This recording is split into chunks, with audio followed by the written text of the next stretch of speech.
We are Man vs. Meeple, and for February 13th through the 26th, 2017, this is What's Next.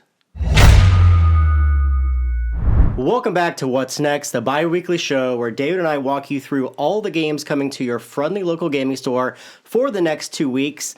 It's slowing down, but there is a collection of good games. Yeah. 5 that we picked out that are at the top of our personal list. And of course, as always, we'll have a ticker at the bottom where you guys can check out all the games coming to your friendly local gaming store. We're going to start off with you, David, at number 5. Number 5. We got some real gems this week. And number 5, we have Monstrous from Good Games Publishing. This is a 2 to 4 player dexterity game, card game. Yeah. Those things don't usually go together. Not at all. So it takes sort of dexterity games, which are not usually my cup of tea, and adds some layers of depth to it and some strategy. You're basically throwing out these sort of godlike characters onto locations. Yeah. And you're not just scoring the points by landing there, but you can, the gods have different powers, the creatures have different powers. You may throw a card out, and if someone throws a card on top of it, it's destroyed. Yeah. So there's a lot more going on than your typical dexterity game. And it's all based on Greek mythology, and the artwork in the game is really, really good. This is the same publisher who just recently kickstarted Unfair, which is another game that's hitting in a couple months to retail. I think it's actually hitting in March. Yeah, we had a chance to play a little bit of this at Gen Con last year. Yeah. And it's been out overseas for a little bit, but it's just now finally coming stateside. That's so right. Take a look for Monstrous. My number 4 is Builders of Blankenburg.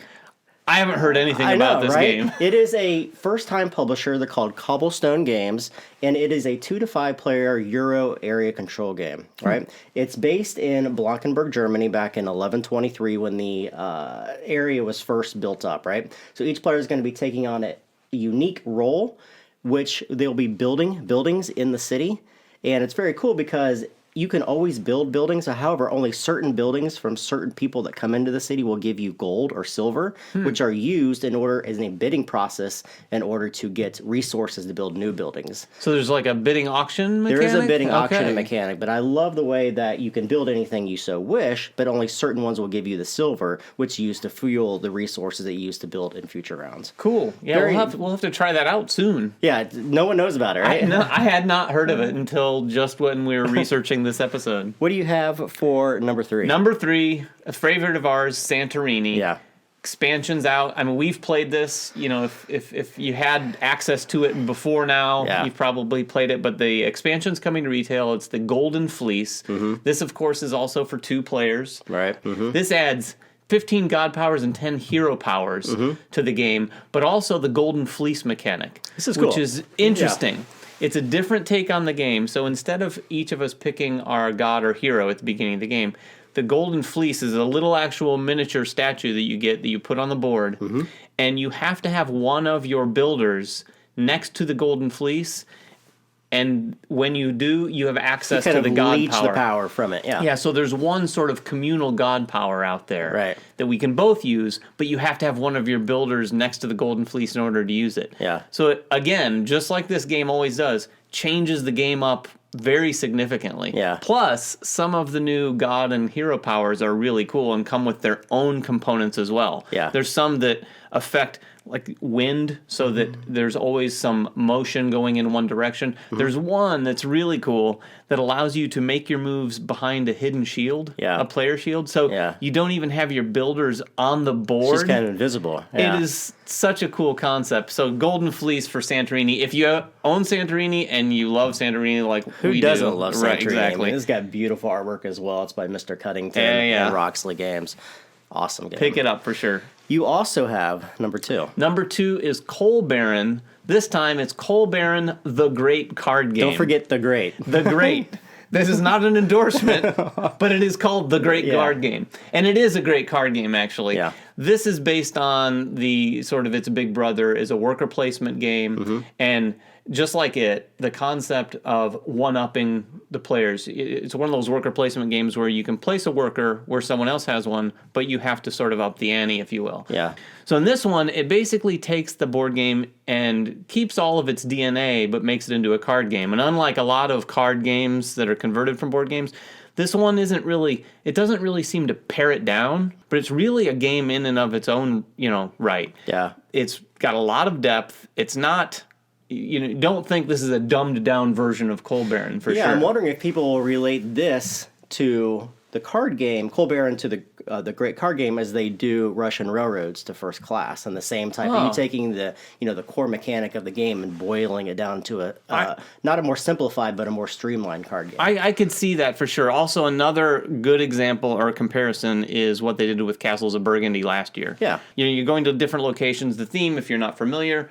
is taking, you're running a coal industry. You're getting coal, you're buying trains, you're loading trains, and all of the locations in the worker placement game this time around are stacks of cards. Right. So you go to this stack of cards to get trains, this stack of card to get coal. There's objectives, which are basically end-of-game scoring locations. Yeah. Really a great, honestly, I've never played the original game. But this one really is a very fantastic game in its own right, for sure. Number one. Yes, number one, it's all you. Yeah, this is, I don't know how people are going to find this game, because it's probably going to be pre-sold and sold out everywhere they go. It is going to be tricky to find. It is Cephalofair's Gloom Haven. This thing did monstrous sales on Kickstarter. We've had several shows about it.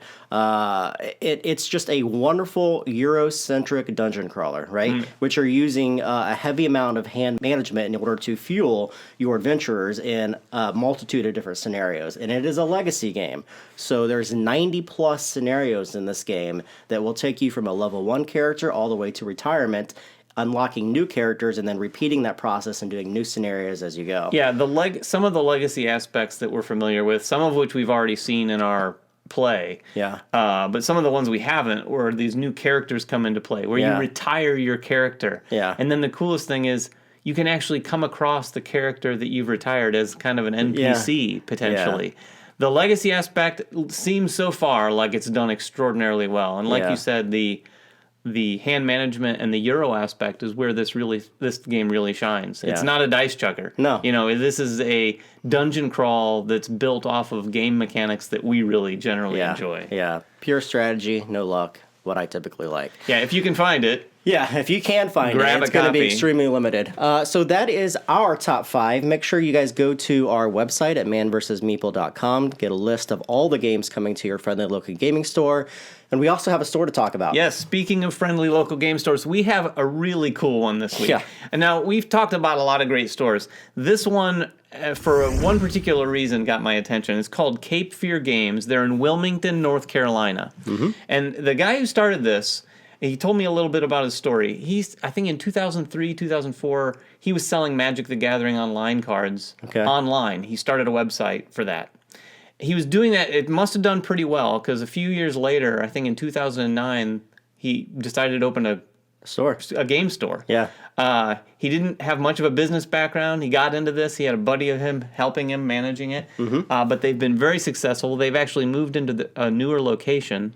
It's 6,000 square feet. It's a beautiful store. Yeah, it's gorgeous. This guy does everything right. Yeah. So all of the usual check boxes, it's clean, it's well organized. Yeah. It takes a lot of pride in what they're doing there, and it shows. The store is fantastic. And from what I understand, they have a commercial. They have a television ad, which when he told me that, so admittedly, I thought, okay, we'll take a look at what this television ad is, but it is a great advertisement. This is a professionally done ad that you could honestly run on national television. Yeah. And if you want to see it, we'll definitely put a link in the comments below, because you got to take a look at this thing. It's based off of Ticket to Ride, and it's a really well done ad. Yeah. But these guys do a really good job. Take a look at the store. If you're ever in Wilmington, North Carolina, you definitely have to check these guys out. Great location. I love that about our show too. We're pointing out places on the map where people can go.